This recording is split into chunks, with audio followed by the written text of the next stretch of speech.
मोहम्मद गौरी के बीच के युद्ध की कहानी, पृथ्वीराज चौहान की कहानी मोहम्मद गौरी से उनकी अंतिम भिड़ंत के बाद भी इतिहास और लोक कथाओं में जीवंत बनी हुई है। तराइन के दूसरे युद्ध 192 में पराजय के बाद पृथ्वीराज चौहान को मोहम्मद गौरी ने बंदी बना लिया। कहा जाता है कि गौरी ने उन्हें अपमानित करने की कोशिश की और उनकी आंखों को अंधा करवा दिया, जिससे पृथ्वीराज चौहान ने अपनी दृष्टि खो दी।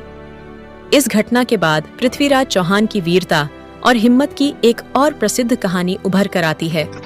ये कथा उनके मित्र और कवि चंद बरदाई से जुड़ी है।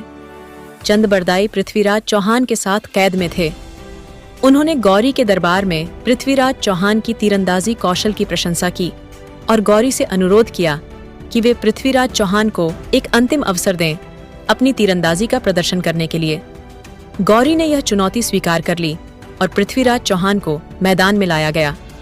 चंद बरदाई ने एक प्रसिद्ध पंक्ति 4 बांस 24 गज अंगुल अष्ट प्रमाण ता ऊपर सुल्तान है मत चूको चौहान कही। इस पंक्ति का अर्थ था कि सुल्तान 24 गज की दूरी पर बैठा है और पृथ्वीराज चौहान को निशाना साधने का संकेत दिया। पृथ्वीराज चौहान ने बिना आंखों के केवल आवाज के आधार पर अपने धनुष से तीर चलाया और मोहम्मद गौरी को मार डाला। इस घटना के बाद पृथ्वीराज चौहान और चंद बरदाई ने एक दूसरे की मदद से अपनी जीवन लीला समाप्त कर दी।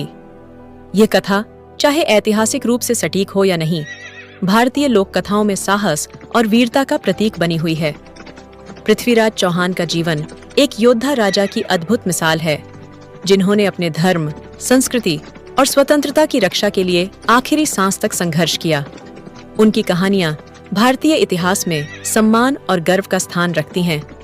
उनका वीरतापूर्ण अंत भारतीय जनमानस में साहस, धैर्य और अपने कर्तव्यों के प्रति अडिग रहने का संदेश देता है। आगे की कहानी देखने के लिए हमारे चैनल को सब्सक्राइब करें